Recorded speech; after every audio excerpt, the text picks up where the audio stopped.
these judges, these titans they're a little bit shy. They won't tell you that. They're just a little bit shy. So I'm going to need your help making sure that they feel super welcome and that they also we bring it for them. So what we're going to do, as each one comes out, I'm going to introduce them. As soon as I'm done with the intro for them, I'm going to say, please welcome XYZ.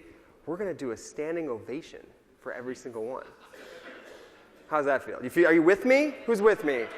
All right, let's do that. I mean, it also will help us kind of get the blood flowing a little bit. We just ate some great food, and it's been a long couple days. Maybe we didn't get enough sleep, didn't get our yoga in or whatnot. So this will be a good opportunity to get us going a little bit, because I think the same thing's going to happen for the startups that are pitching, because it's not easy to get up here and pitch a bunch of titans. Let's just be honest, right? So let's do it. Do we need to practice, or are we good? We got it? Okay, you got the program here, and you're with me. You're with me? All right. So, without further ado, let's bring our first judge out here. We've got Jeff Clavier, the founder and managing partner of SoftTech VC. He was one of the first investors in Fitbit. Any Fitbit wearers? A couple right there, yeah, a bunch. Early stage investor in Web 2.0. Jeff and his team have backed successful startups like Bleacher Report, Fitbit, Eventbrite, Postmates, and many, many more. Let's give a very warm welcome to Jeff Clavier. Come on up. Thank you, my man. Right there. All right, there we go.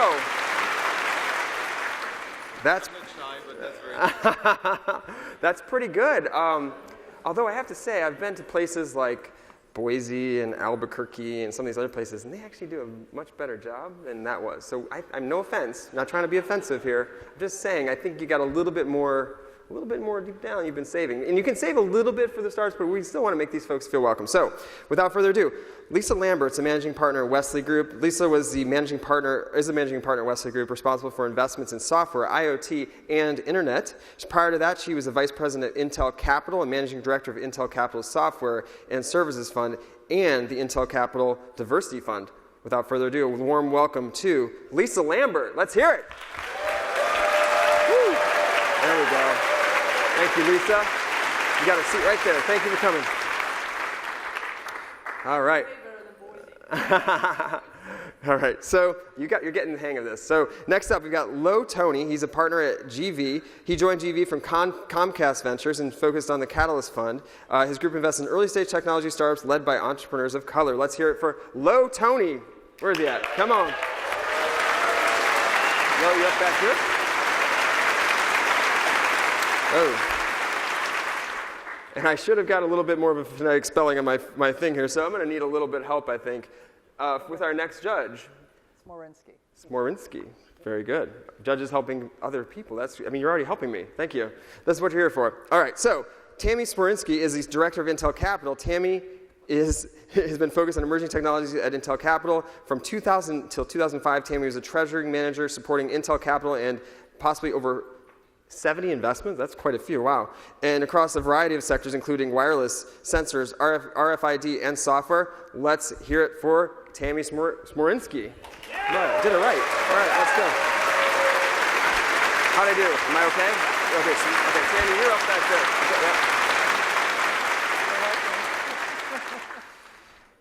there. Okay, I don't need a phonetic spelling for the next one. Next up, we've got Gary Shapiro. He's the CEO and president of CTA. We've seen him quite a bit today. Love him. Had a great time here up on stage with Gary. Let's hear it for Gary Shapiro. Yeah.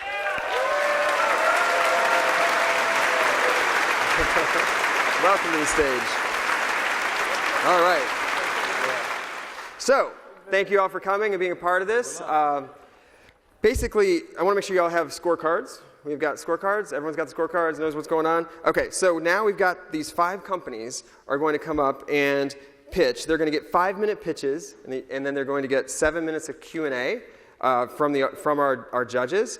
There's going to be a timer, and what's going to be kind of fun about this is as they do their 5-minute pitch, once they're done around 5 minutes, we've got a little cowbell right here. We're going to ring the cowbell. They're going to stop. Same with the 7 minutes. So, obviously, you know where we're going with this. If they're done, you can obviously help applaud, and, everyone loves a little bit more cowbell. So we'll do that along the way. So we're going to do this in alphabetical order with the first company. And start planning your questions if you guys have questions. If you guys have questions, we're going to be doing that Q&A, so we want to make sure all our questions are answered. And yeah, so let's get started. Everyone excited about this? Yeah. All right. So kind of similar to what we did with the judges. This is the first person, their first company is going to be out here, and that's kind of like an icebreaker. So I'm going to need your help making sure they feel welcome. So all the way from Fargo, let's hear it for Co-Schedule. All right, welcome. All right. Thank you, Frank. Thank you, TechCo team, for a great event. And the judges, I'm excited to tell you guys a little bit about Co-Schedule and some of the things that we've been up to in Fargo, North Dakota, and in the whole state of North Dakota, really. So we are Co-Schedule, and Co-Schedule is the #1 marketing calendar for professional marketing teams. Now, as a startup, #1 at something is a pretty big claim right out of the gate. But at Co-Schedule, we really believe that we have the traction to prove that number. Co-Schedule is used by more than 7,000 paying customers already just in a few years of operation. And there's a few reasons why we see the customers choosing our tool over and over again. One of those reasons is in marketing and for marketing teams, the number of publishing channels that they have to work with has increased exponentially and is increasing every single day. There's thousands of them. In fact, at this conference, there's probably, in 50 startups, there's probably 5 or 6 new ones already. So that creates a big challenge for marketers because not only do they need to be able to touch all of those channels and publish to them, but they need to be able to create a cohesive marketing plan across all of them so that they're sharing the same messages and touching their audiences in the right way. But a lot of the marketing tools that are out there now just don't do this very well, mostly because they're so focused on one channel or one vertical for them. For example, Hootsuite, Buffer, Sprout Social, great tools at social media. But what about content marketing? What about email marketing? What about automation? What about many other things that marketers need to be doing in order to be successful? Now, if you look at productivity tools like Trello, Excel, spreadsheets, Google Calendar, these tools help organize teams. But again, they're not marketing solutions. And one of the biggest problems they experience is that when they go, I call them dead calendars, once it's time to go publish, there's a lot of copy pasting that they're going to need to be able to do between that tool and the final destination. This means 5, 6, 7 browser tabs, lots of logins, usernames and passwords, and a chaotic workflow and difficulty communicating as a team. So this is why we built Co-Schedule. Co-Schedule is a drag and drop marketing calendar that allows marketing teams to schedule all of their marketing across all of the different channels on a single calendar. Everything is clearly seen. It's a bird's eye view of your entire marketing plan 1 month at a time.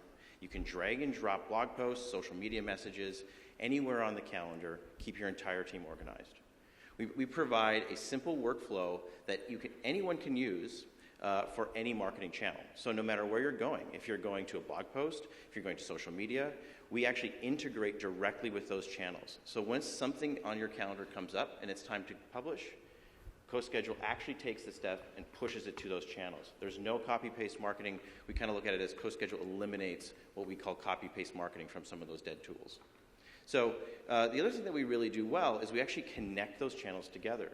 So when you post a blog post, it'll not only go live on your selected publishing channel, but we'll also begin to send the social media messages, the email marketing messages, and all of the additional channels that you need to be touching once that happens. So it's an all-in-one solution, and it works really well for those marketing teams. Now, let me tell you a little bit about our traction. So Co-Schedule has grown a lot in just the last year. In 2015, we were at $300,000 in annual recurring revenue. This is the revenue that we generate from our SaaS subscription model, and it means that if you took all of those subscriptions and you build them in a year, it'd be about $300,000. In just the last 2 years, we've actually taken that almost to $3 million, and we expect to be able to hit $3 million in ARR just this coming January in 2017. So it's been tremendous growth, and Co-Schedule is used by some of the world's largest teams, Blue Cross Blue Shield, Microsoft, Home Depot. These teams are using Co-Schedule to organize major marketing projects across a whole bunch of different channels, and we couldn't be more happy to have them on board. So one of the most exciting things that I get to talk about when I talk about Co-Schedule and share our story is talking about our team. Co-Schedule is a North Dakota-based startup. In 2014, we raised about $500,000 in capital in order to continue to grow after we had proven some market fit with about 300 customers. From there, our team has grown, and we are really proud to say that 100% of our team is still in North Dakota. We have a couple offices in Bismarck and in Fargo, and they are 28 of the best and brightest people in our state. So we're super proud of what they've accomplished, and very proud to be representing our home state. So that is CoSchedule. We are the #1 marketing calendar for professional marketing teams. Thank you. All right. Great job. All right, it's always hard to go first, and you did a great job even under the clock. So let's hear some questions. Who's got the first question? No one else does it. You got it? Yeah, I was just trying to figure out your revenue model. I heard 3 million. I heard 7,000 customers. Yeah. It's like, was that 2,500 a customer, or how does it work? So we are a traditional SaaS model. So we bill primarily monthly. About 30-40% of our customers do purchase yearly plans. But our prices range from about $29 a month up to about $350 a month. We also have a few customers on enterprise plans that are about $600-700 a month. And what's your retention of customers? So retention for customers that are paying over $100 a month is less. Our churn rate is less than 2%. For our whole customer base overall, it's about 4% is what we see for churn. So retention has been very, very good.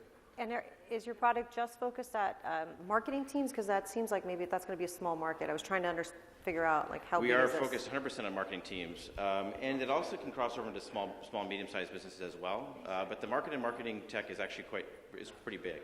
And I think if you look at every single company throughout the world, there is a marketing team inside of that company. Whether it's one person, we have plans to address a single person.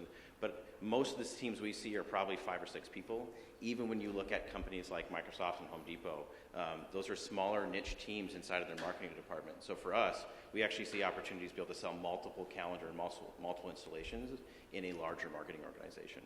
So what about use of proceeds? I mean, how are you going to deploy this extra capital?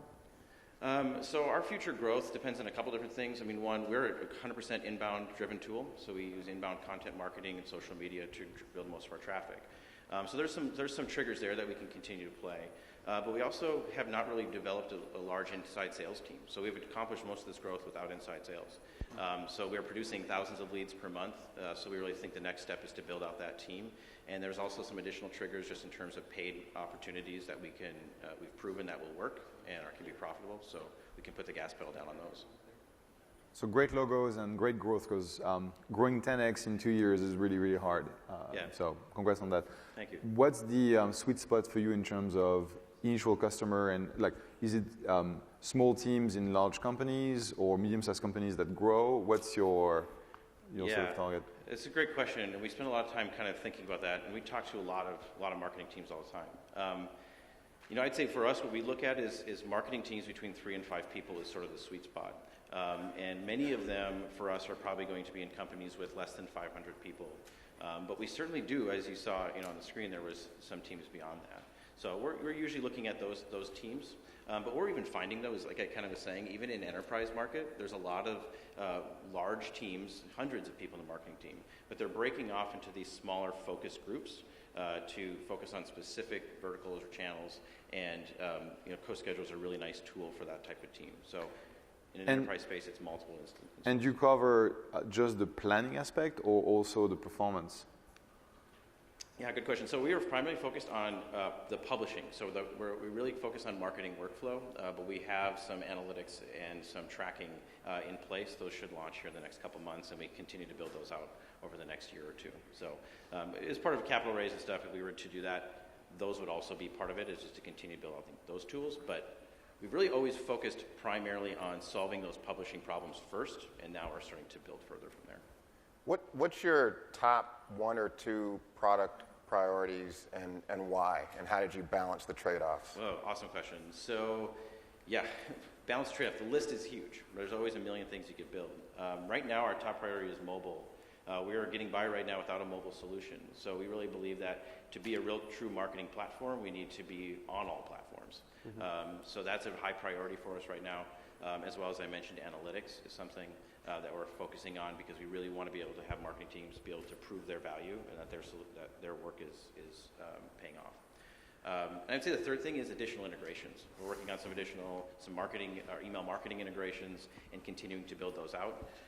Unlike a lot of other tools that try to be all-in-one solutions where they kind of build everything 50% good. They're never quite good at every function. We choose to go more in terms of integrations and integrate with tools that are doing really well. So if you decide to use MailChimp for your email marketing, we're going to integrate with MailChimp. If you decide to use Marketo, we want to integrate with that. So, how does it tie into a communications function, press releases, things like that? Pretty well. Essentially, the tool allows you to be pretty agnostic in terms of the content you're creating. So we like, in those cases, we'll probably integrate with things like, or we do integrate with things like Google Docs, Office 365, Microsoft Word, so that some of the content and stuff that you're creating that may be going, off channel or out of the department can still be managed on that calendar, so you can see it all together. All right. One last question. Okay, one last question. If it's primarily workflow, what's your long-term differentiation? How do you sustain a competitive advantage, given that it sounds like a fairly simplistic solution to build? Yeah, well, I think what I would answer that is that the number one problem we look to solve would be workflow, and I think that's what we focused on. I think going beyond that is in terms of then tying it into the things like analytics and then really expanding those channels.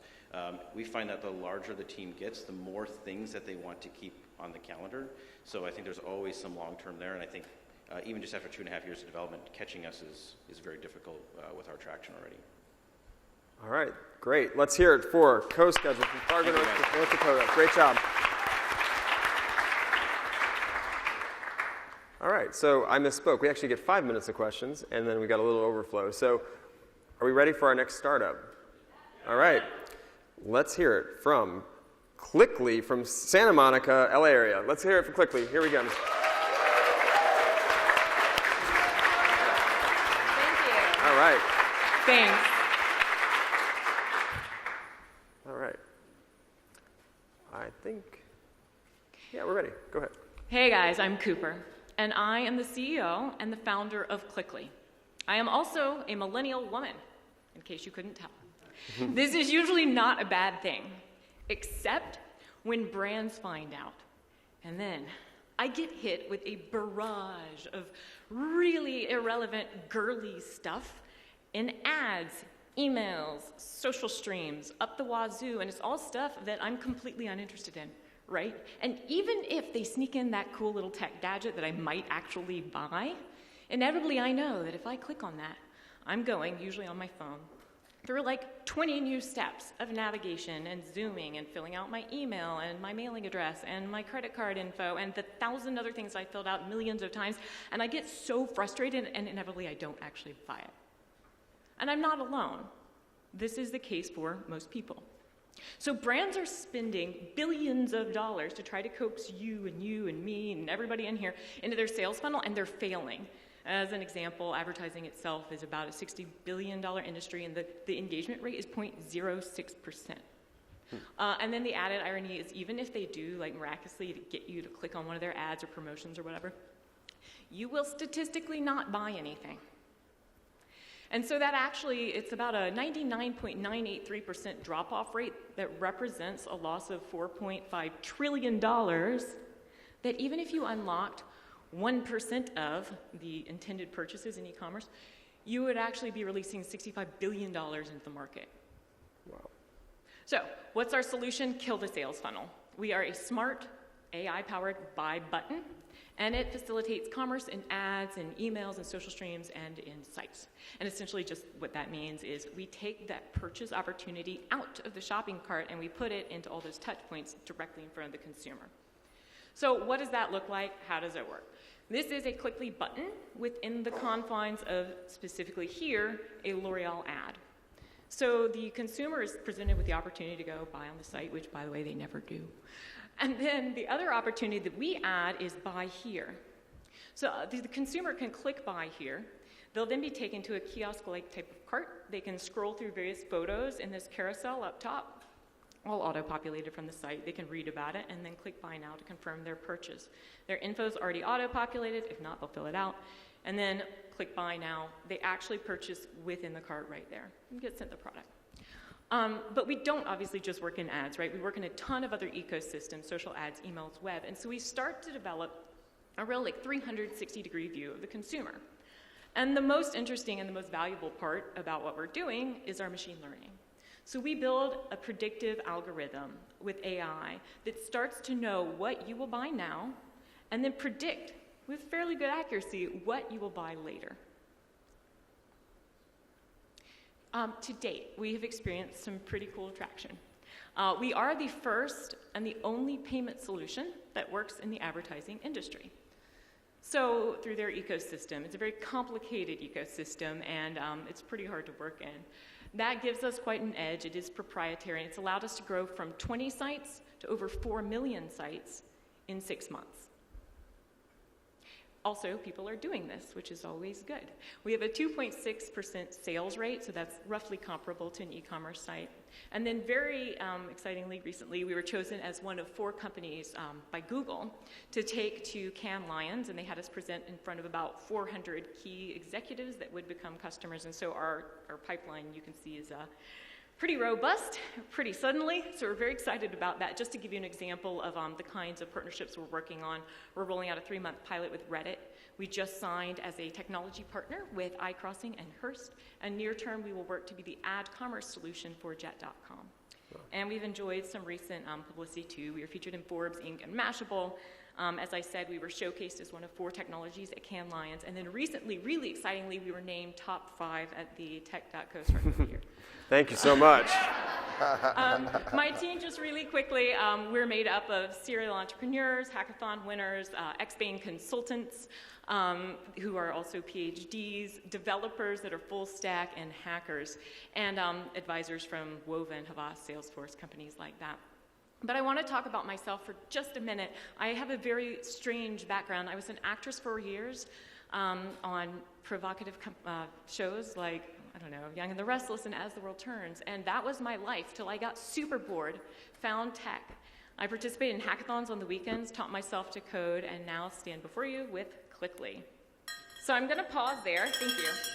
I just want to ring the bell. I just think it's I fun. love the bell. I didn't get a chance Awesome. before, so. Waiting to ring that bell. All right. Now, that was great. Now we've got our questions. Who wants to fire the first question? Okay, Gary. Can you talk about your revenue model? Yeah, absolutely. As of now, because we want to be, first revenue generating, we don't actually take a percentage of the transaction, which would be the normal thing you would do as a payments company, right? We actually want to be, that makes us look a little bit affiliate-like, which we really dislike, and brands don't like it either. And so as of now, it's kind of a pay-to-play. So they pay us to place the button on their advertisements. Interesting. And how do you integrate with the stack of a company? So is it sort of with the advertising systems? How do you sort of tie up with, you mentioned Curse, so how do you integrate with Curse? So what's really cool about our tech, and I think pretty unique, is that we don't actually integrate with any publishers at all. So other companies who've tried to venture into this space have tried to do it by integrating site to site to site. Going to Huffington Post, and I had this conversation so I can say it, they will say, we don't want your 2 lines of really easy JavaScript on our headers. Like, no. Right. Yeah. So what we had to do was create a technology that worked in the ecosystem that required no integration. So basically, depending on the system they're using, we will give them a 2-line of code that looks like an ad tag, essentially, and they'll serve it through the ecosystem they're already using. So it looks and feels completely identical to what they're already using. So you mentioned at the very beginning that you get bombarded with things that you're not interested in, and I did not understand from your solution. Do you actually stop that, or you're just fixing part of the problem? How do you stop from getting the emails and advertisements popping up that you don't like? I didn't. Yeah, absolutely. So that's where the AI comes in, the machine learning. So we would start to understand that even though, yes, I'm a girl and I'm a millennial, I don't like those types of shoes. I'm actually more interested in technology, and that they should show me opportunities to, I don't know, for the extreme tech challenge or whatever. And so that's what we start to learn. And then how do you block it, though? Like, how do you stop it from showing up on the peripheral or popping in or coming into your email? So, right, as people adopt Quickly and our technology, they have a much better targeting ecosystem. So as long as they're using our tech, they'll be showing people more relevant items. Like, for example, myself, we would teach those advertisers not to hit me before 10 p.m. in locations outside of this specific location, which is my house, at price points over $12, et cetera. But people not using us, they will continue doing what they do. Could you talk a little bit about the opportunity as you see it with retailers and with brands, and kind of the differences where you're getting more traction? Yes, just to make sure I'm following the question properly. Yeah. Do you mean the difference between like a CPG and then a retailer? Yes. Perfect. So both we work with both. It is a little bit more sophisticated to work with a CPG company, but because we have an integration-free method of actually getting the purchase orders into the brand, it actually allows us to work with both. So as an example, I can use maybe Huggies, which is CPG, and then I don't know, like a Nike, which is a retailer. Nike, of course, that purchase order will go straight into their system, right? But with Huggies, where we have a number of different retailers, we have tons of different partners there. So if they're not doing a specific partnership with CVS or something, we'll just send it to whichever the partners we have. But we do have a really cool proprietary fulfillment technology, which allows us not to integrate with those brands. So we're able to onboard them with zero integration. Great. How do your customers make it unique to their brand or their platform? Yeah, it's a really good question. The only way that you know Quickly is by the hand on the button. So otherwise, the whole kiosk-like experience is branded to the advertiser. And it is dynamic and something they control. And how does the back end work? I mean, how are you managing all that workflow, and how are you, doing the predictive piece? Just at a high level, not detailed tech. Super high level, so it's a couple different things. At a very high level, just so you know, right now we're a managed service. So internally, we have our dashboard and we have our technology stack. They don't see it at this point. That's one of the things we're actually solving with our upcoming raise, because you can't handle a sales funnel like that with a managed service. That being said, two of our guys are experts in AI, and so they've built out the whole machine learning element. And then on top of that, you've got your typical platform. We are almost a mean stack, and then we'll use your typical like CDN for minification, and then all those best practices. And your funding to date? Pardon? Your funding to to date. date. So about a year ago, we raised a pre-seed from 3 different funds and 2 angels, and we will go out for our seed. Actually, we open Monday. So we have 2 term sheets and 1 check in the bank. So will it be a little buy button somewhere that I can just, I'm kidding. We thought about this. We wanted to fund ourselves through Quickly. How cool would that be? But, Excellent. All right, let's hear it for Quickly. Yep.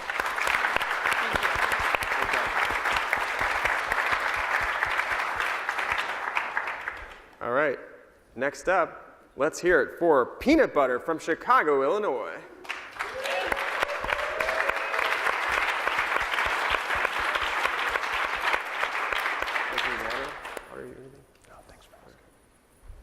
Okay. You ready? You ready? Ready. Go ahead. Good afternoon. I'm Dave Aronson, founder and CEO of Peanut Butter. We're here because companies are wasting a lot of money offering the wrong benefits. Today, 40 million Americans hold student debt, and nearly 3/4 of the class of 2016 just entered the workforce with student loans.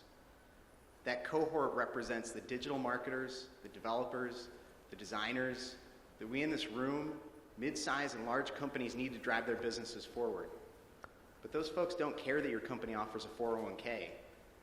Many of them are staying on their parents' health plans till age 26, and everybody's got a foosball table. But when you offer to help pay down their student loans, they're going to be more likely to accept your job offer and likely to stay with you longer. We help companies design student loan repayment plans that address their talent goals. Then we provide plan administration and support so that those employers can stay focused on growing their businesses. While many companies are choosing now to offer modest monthly contributions, $50 to $100 per participant per month, it's not right for every company. So during plan setup, we help companies figure out who should be eligible and how much should they contribute. Once a company has set up their plan, our software and our support team facilitate enrollment. During that enrollment, we describe the benefit that employees are eligible for and their responsibilities as a plan participant. We verify their loans, so we make sure that the loan is in your name, not your cousin's name. On a monthly basis, we manage one payment from your employer out to the loan servicer that you've chosen. Ultimately, that helps you get out of debt faster. For the average person with student loans, a $100 a month contribution from your employer is going to help you get out of debt in 7 years instead of 10. This gives a company the opportunity to go on campus and say, join us and you'll be debt-free by the time you're 30.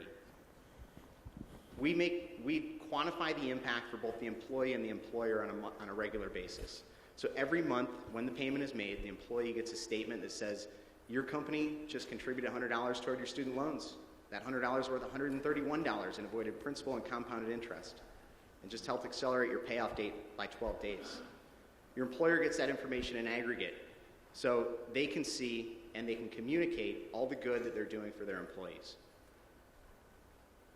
We move money through a partnership with a private bank that provides confidence to our clients that funds are being held by a publicly traded financial institution that has $17 billion in assets. We also provide resources to help employees manage their student loans. Just yesterday, live from the conference, we announced a partnership with Credible. Credible is a marketplace that offers access to refinancing so that employees in under 2 minutes can know that they're going to get a great rate on refinancing if that's right for them. Today, for the first time, we're talking about 2 new partnerships that we've signed with companies that include Money Management and Holberg Financial. Money Management International has been providing debt counseling and student loan counseling since 1958. They'll provide better than market rates to our client employees so that those client employees can gain access to advice and advocacy to better manage their student loans. A good source of our value comes from our client, one of our clients. Ed Scanlon is the CEO of Upright Law. He said partnering with Peanut Butter has made the rollout of the benefit a realistic thing for us to do without creating an administrative burden on our HR team. We just signed a 4,000-person financial institution. We just signed a well-known adult beverages company. We're currently working with over 60 different employers to help them design student loan repayment plans to address the needs of over 200,000 employees. Earlier this year, we signed a distribution agreement with 1871 to provide their member companies with access to student loan repayments so that they could attract and retain high potential talent. We just signed a second distribution agreement with Employco, which is a large payroll company. Earlier this year, we worked with Congressman Dole to help introduce the Help for Students and Parents Act. I've also testified in front of the Chicago City Council as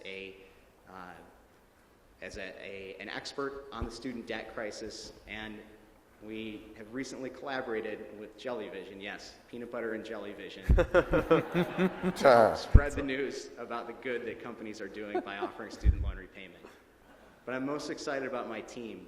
We bring a strong background in HR outsourcing and financial services, including Mark Klein, who has 20 years of experience running payroll and benefits companies, Brian Kutica, who just helped his last company exit to LinkedIn.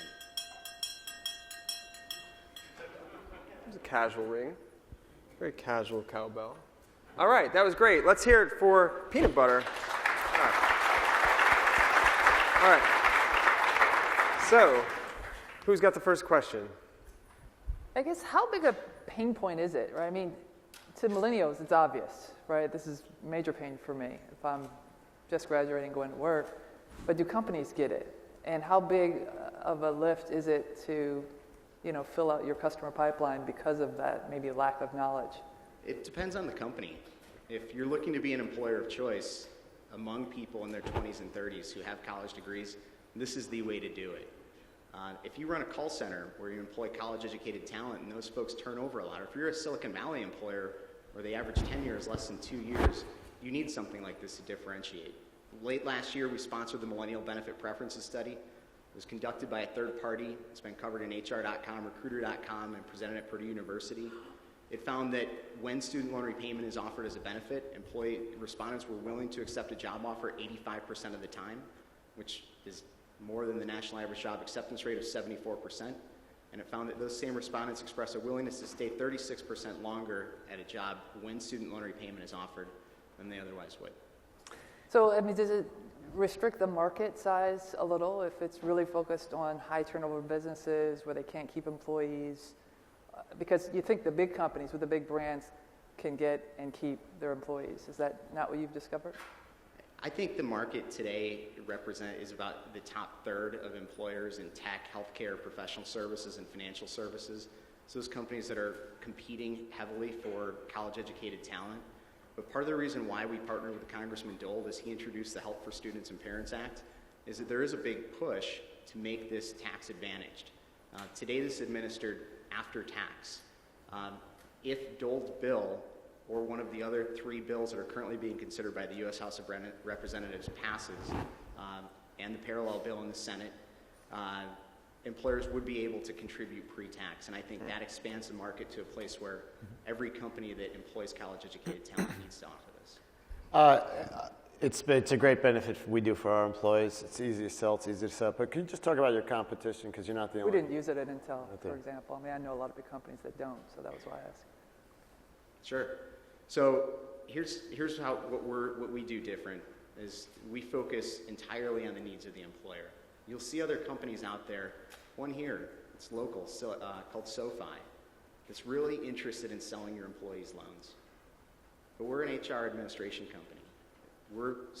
We think that today is like 1980 was for 401k, and that companies need advice structuring these plans, and they need an impartial third party that can help them design and administer the plan. So while we provide access to loans, our real goal is to help the employer win. We also, relative to SoFi, provide access to multiple different lenders, whereas SoFi can help employees who have high income and great credit get refinanced. We can help your employees, whether they're on the top tiers of your hierarchy or they're entry level and they don't have any credit history. I thought your partnerships were really distinguishing, but do you have an upgrade plan, like to do other things in the HR outsourcing world? We're going to focus we think there's a lot of wood to chop here. We think that student loan repayment administration is north of $1 billion industry on an annual basis.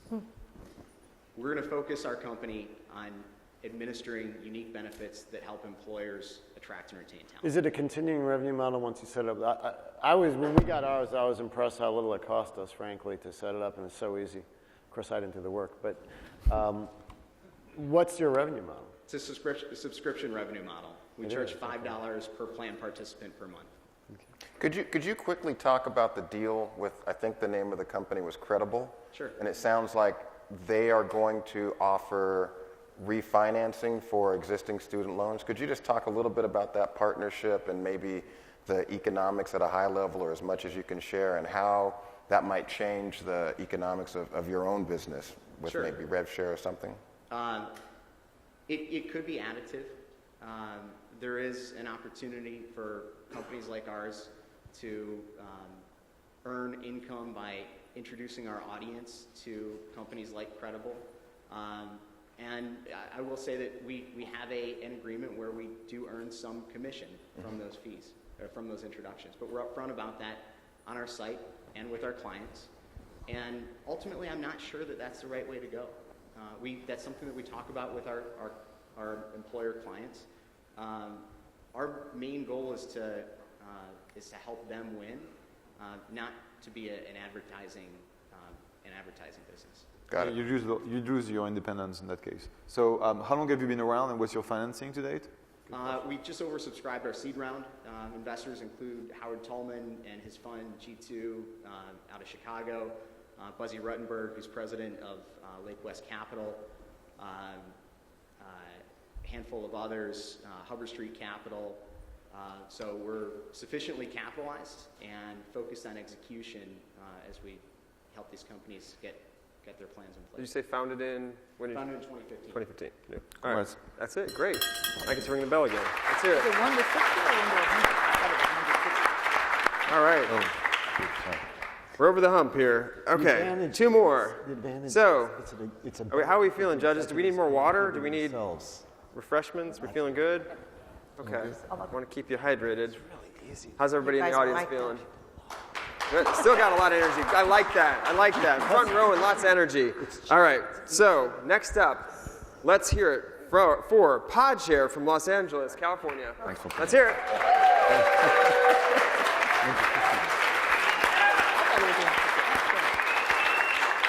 Ready to go? It's actually right there. Yeah, right in front of you. It changes over here. Yep. There you go. Yep. Got it. All right. Go for it. So, millennials have surpassed baby boomers as the largest generation. There's 75 million of us. And that means that America in the 21st century is a millennial world, right, as we heard earlier today. But what does that look like, right? We're the freelance economy, the gig economy, the sharing economy. There are 53 million freelancers in America, and that number is growing. The future is access, not ownership.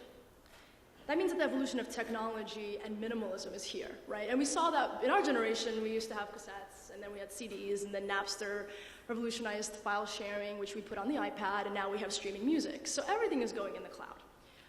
You see big box stores shutting down like Circuit City and Borders, thanks to Amazon and cataloging stuff we want to buy. And of course, micro entrepreneurs are making wealth on Airbnb, Postmates, Uber, Lyft. But you know, the only thing that hasn't really been disrupted or put in the cloud is housing. And that's what PodShare is aiming to do. In 2011, for the first time in 100 years, the growth of cities outpaced suburban. But the problem is that 35% of us millennials still live with our mom and dads. So that means that we want to live in cities, but we can't afford to, right? So how do we make an affordable, centrally located social model for housing? And we think that's subscription-based housing at PodShare. We're disrupting it with 3 ways: the design, the layout, and multi-access points. The design, we say bunk beds were for kids, pods are for adults. We did 3 things. We got rid of the stairway, and we got rid of the ladder, we installed the stairway. We got rid of the top rickety bunk bed, and we stabilized it with 2 boxes and a pod. And then we made them amenity rich. Flat screen with Netflix, Hulu, Pandora, memory foam mattress, LED nightlight, your personal outlets with 2 USBs for your phone. It's a really comfortable, dignified place. The layout of the place, though, is really special because as you're used to like a building with a stairway, a building with like a hallway and there's room, whether you live in an apartment or a hostel or a hotel, you're used to the same layout. It's a big building with 100 beds in that building. Well, with PodShare, we're taking those 100 beds and we're spreading them out across the city in little 2,000 square foot spaces, right? And each space has 10 to 20 pods, like a neighborhood bar for beds or a social network with multiple physical addresses. And in each location, you got your pods, but you also have co-working space. You have, one of our locations has a green screen, a sound booth, a fitness area, because again, you don't need to own, you just want access to it. And affordable, centrally located, accessible, flexible. So then we look at our last 3 locations. I've been at a 94% occupancy, which is market validation, right? Over 6,500 pedestrians, as we call them, because one of the things we really wanted to do was rebrand this experience. They're not bunks, they're pods. They're not guests, they're pedestrians. And this isn't a hostel or some sort of like flexible housing. It's a co-living space. This is co-living. It's the future of millennial housing, subscription-based.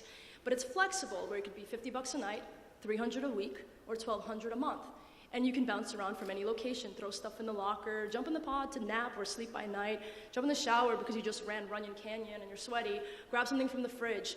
There's bunchable access points across the city. And if you look at a city like Los Angeles, so diverse from downtown to the beach and all the places in the middle, even Hollywood and West Hollywood, 2 miles, 3 miles away from each other are so different. What if you had an access hub in each of those locations, which again, that $50 till the next day, 11 p.m. would give you access to any of those spaces, any of those physical spaces. But then also the sociability.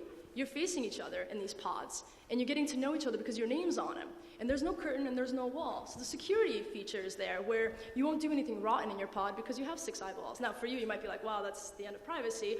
But for the rate, and again, the centrally located and the flexibility of it, you might be willing to give that up. It's called sharing. We learned it in kindergarten, we exercised it in dorm rooms, but then when we grow up, we travel in hotels by ourselves. And the most interesting stat to me is almost 90%, 87% of pedestrians travel by themselves. And again, it makes sense. When you're moving to a new city, we call them transitioners, and you're apartment hunting, you find roommates at PodShare. Or if you're just traveling and bringing new money into a neighborhood, why would you want to do that alone if you are traveling alone? And if you're here as a temp, meaning you are here for an internship or a job for a month or 2 before you go back to Indiana, again, why do you want to be alone in any of these scenarios? And there's no consistent, affordable, centrally located, flexible arena out there for you to live in and work in, except PodShare. If we can get it across the country. We have 3 right now in the city of LA. The idea is we just raised a seed, and then we'll be going to 10 across Los Angeles, then across the state, the West Coast, the country, and we can combine the country with subscription-based housing. On a technical side, we pre-screen and post-profile. Not every Joe and Jane can go off the street, even though they can afford it.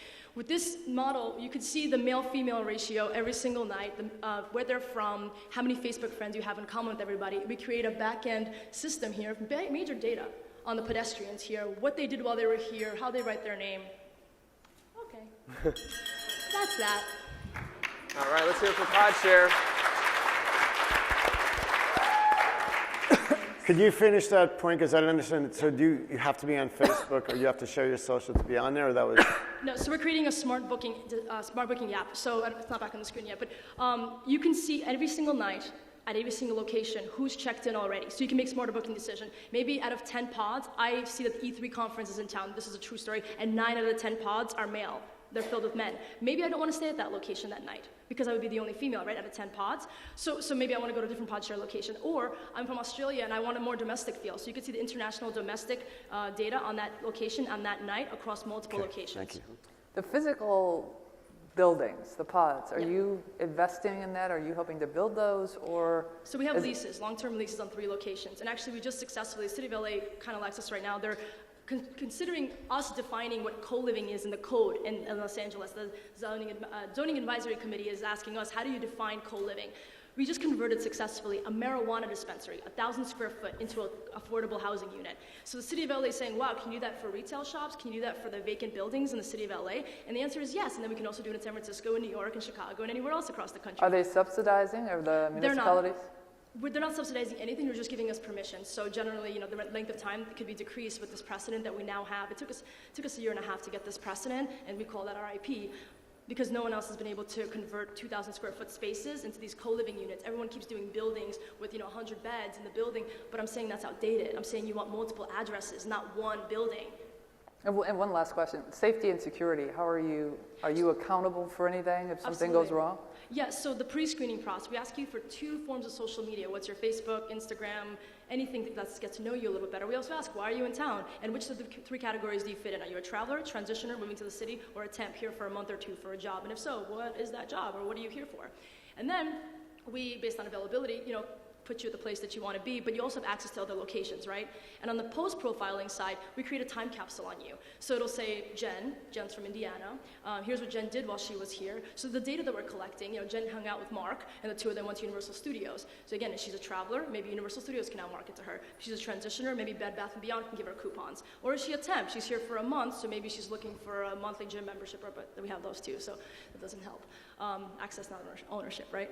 But yeah, the idea is, how do you use that data to make their stay in the City of LA, Chicago, New York, wherever, the most comfortable? But again, combine a subscription-based housing model across the country. No one's doing that. Everyone's just doing standalone buildings, not 2,000 square foot spaces. It's a cool, sorry, go ahead. I was going to say, do you have somebody living there to check people in, clean it, make sure the place doesn't get grungy, or? Yeah, absolutely. We have 2 RAs at each space, and that rotates through, and they can go to any PodShare location themselves as they want. But yeah, we have people who live in the space, and of course the housekeeping in the mornings, at night. We say you get your own pod, but you share everything else, PodShare, and so the common areas are clean, but we don't touch your pod until you check out. 2 quick questions. I'm there and I book a week, and all of a sudden I get pneumonia and I'm coughing all night. What happens to me? Great question. So that, or the examples of the snorers, we have we As have opposed a to the dinosaur. snorers. Yeah, we have dinosaurs and dinosnores. So out of 6,000 people, you can imagine there's X amount of snorers, and there's a very small, less than 1% of people that are dinosaurs. It's a blacklist, but we think that sounds bad, so we call them dinosaurs because they're extinct, so you can't offend them. So dinosaur list are the people that catch pneumonia or have a coughing or sneezing problem. We basically have a conversation with them. We're like, look, this isn't conducive. Like, you know your roommates pretty well because you're in an open floor plan. You don't want it to jeopardize their stakeholders in the same place you are. You don't want to jeopardize that. So can we give you a refund? Can we help you find another place with more rooms? What we're also looking at for the first time is micro units.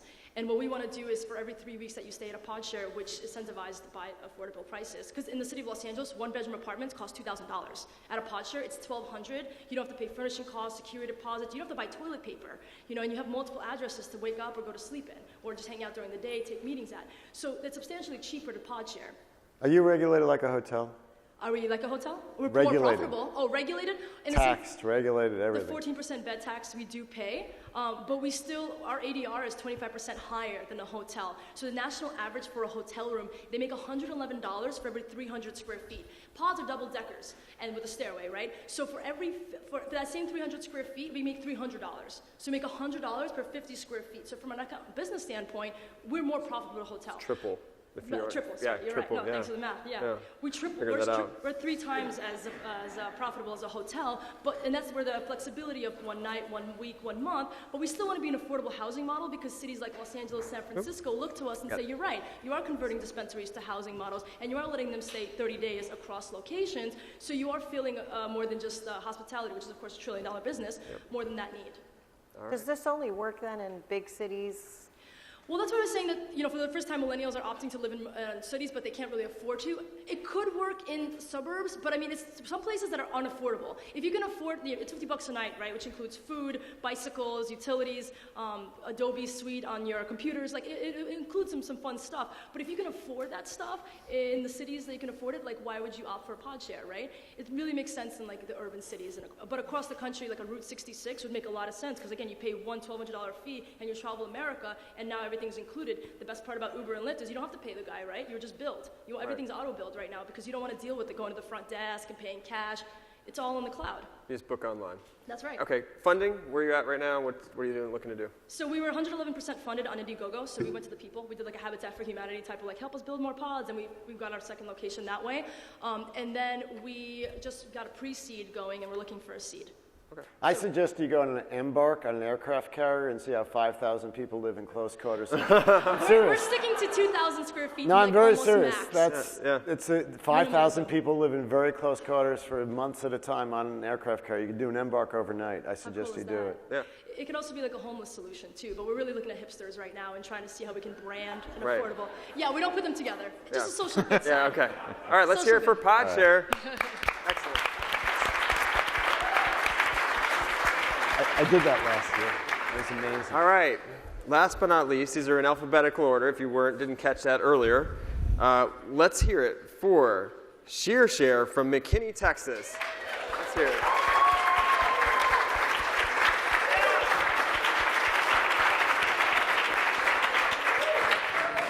All right. You got the clicker. We got the timer. I think we're ready to rock and roll. Judges ready? Ready. Okay. Go take it away. Thank you. Yeah. So the average salon operates at about 60% capacity. At the same time, 80% of cosmetologists drop out of the industry in 5 short years due to lack of resources. We're changing that. Hi, my name is Courtney Caldwell. Together with my husband Tye, we are the creators of a new beauty app called ShearShare. ShearShare is the first of its kind B2B beauty app that connects salon and barbershop owners to individual stylists to fill their unused salon suites and booths on a temporary basis. So salon and barbershop owners get to monetize their excess inventory, and licensed cosmetologists and barbers get to rent professional salon space by the day. There are more than 1 million licensed cosmos and barbers in the US alone, half of which are independent. That 50% want 2 things. They want more freedom and they want more flexibility. And don't forget the millennials who demand access over ownership. Out of the 1 million salon, spas, and barbershops in the US, 80% of those are non-employer establishments, which means that there's constantly funneling independent contractors of beauty professionals through their doors. There's no easy way today to find space to work. And this leads to the 40% of salon and barbershop space that goes unused today. So ShearShare, we match licensed beauty professionals to empty salon space and help them find space to work. Stylists are able to book, browse, and work right from the palm of their hands. Let me show you how easy it is.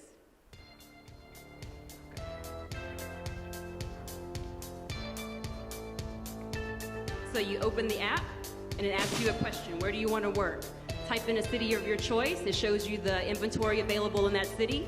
The little blue box is the price per day. You see the host picture and a promo picture of the salon. Then you get to click filters. You choose your day, your licensed specialty, whether you want a station or a private suite, your price range, and then from a whole list of amenities. That's so cool. You'll then refresh, and it'll show you which matches your preferences. You click on that station, that salon, type in your dates. It gives you a little bit of listing details, the amenities specific to that salon space, location, and a little blurb.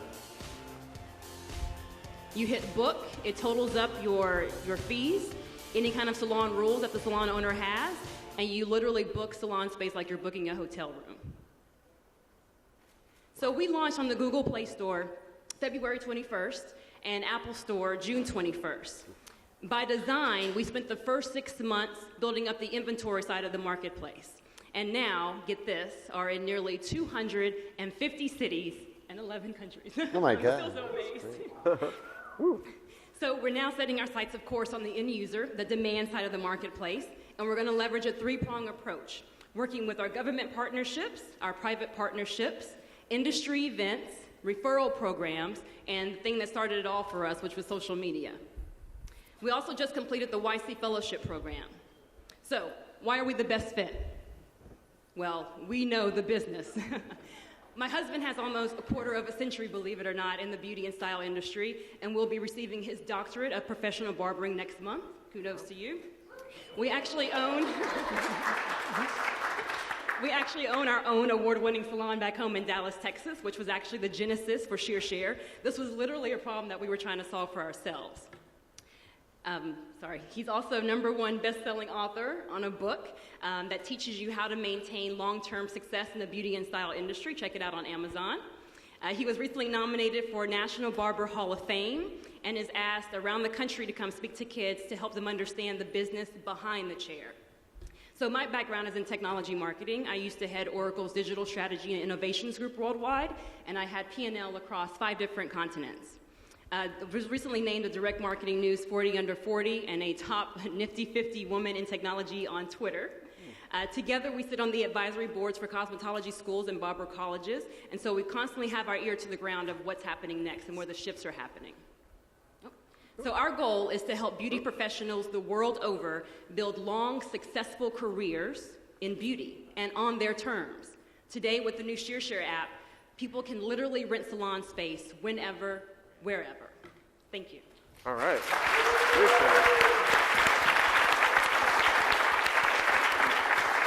All right, great job. All right, questions? Gary, you got the first question. Sure. I love your passion, enthusiasm, and your idea. Tell us about, how do they get paid, the person who's doing it? I want to work for 5 hours. I go to the salon. Who handles the transactions? How about product sales? How does that work out?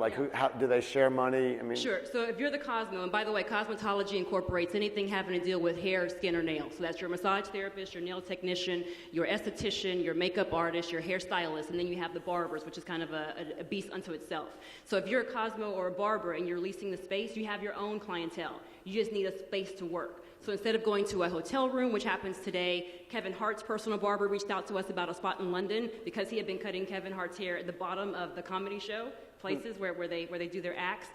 Or if you are, if you're a new beauty school graduate and you are trying to build up your book of business, you don't have the money right now to pay for that weekly booth rent or the monthly booth rent. And so being able to lease professional salon space by the day allows you to build up your clientele.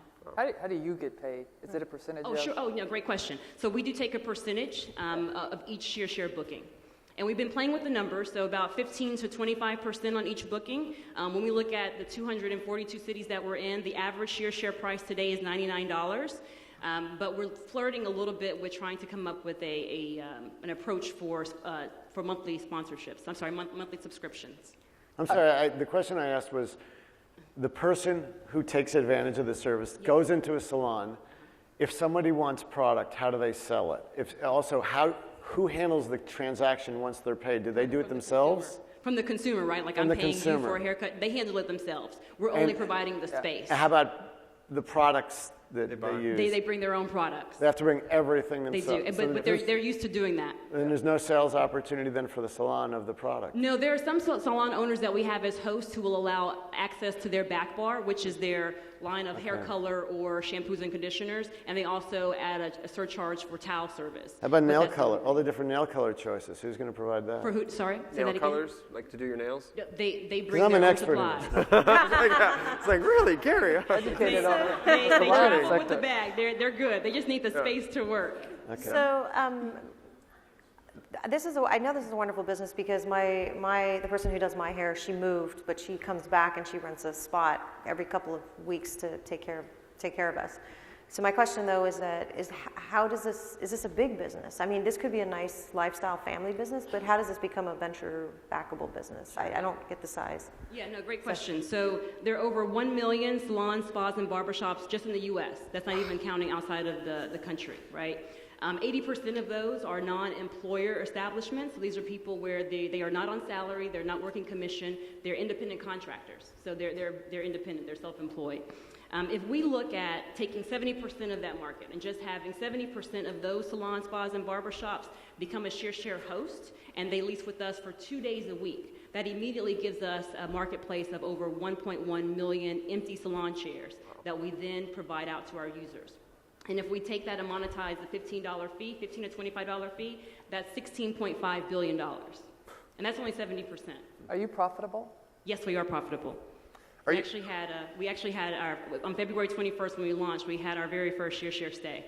How many, you mentioned there's 250 cities. Mm-hmm.